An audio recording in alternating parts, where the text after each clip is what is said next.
Partai Golongan Karya atau Golkar telah memperingati HUT ke-58 pada 20 Oktober 2022 silam.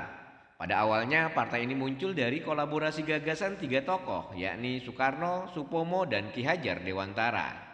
Namun hingga kini Golongan Karya dikenal dalam dunia politik nasional sebagai Partai Golkar.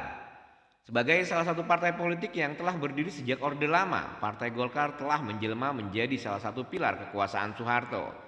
32 tahun lamanya, kekuasaan Presiden Soeharto memijak Partai Golkar sebagai instrumen politiknya. Meski begitu, Presiden Soeharto tak pernah menjadi ketua umum Partai Golkar hingga masa akhir jabatannya.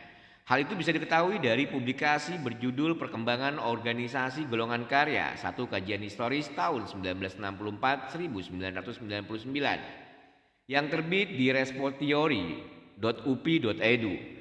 Bergabungnya Presiden Soeharto ke dalam tubuh Partai Golkar sebagai Ketua Dewan Pembina Golkar dimulai sejak kemenangan Golkar di pemilihan umum tahun 1971. Ketika Soeharto menjadi Ketua Dewan Pembina Golkar, partai ini mengalami pertumbuhan dan perkembangan yang cukup pesat.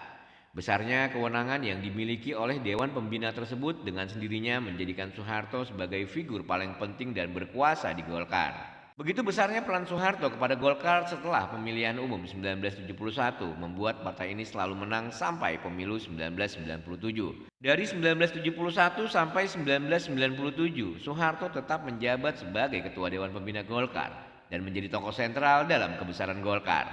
Kemenangan Partai Golkar selama pemilihan umum masa Orde Baru tidak terlepas dari strategi yang dibawakan oleh Presiden Soeharto. Pada masa Orde Baru, kekuatan yang mendukung Golkar adalah militer, birokrasi, dan keberadaan Golkar itu sendiri. Walaupun tidak pernah menjadi ketua umum, tetapi peran Soeharto cukup sentral dalam susunan organisasi sebagai Ketua Dewan Pembina. Dalam susunan paradigma era Orde Baru, Ketua Dewan Pembina memiliki kewenangan yang mutlak sebagai pengambil keputusan tertinggi.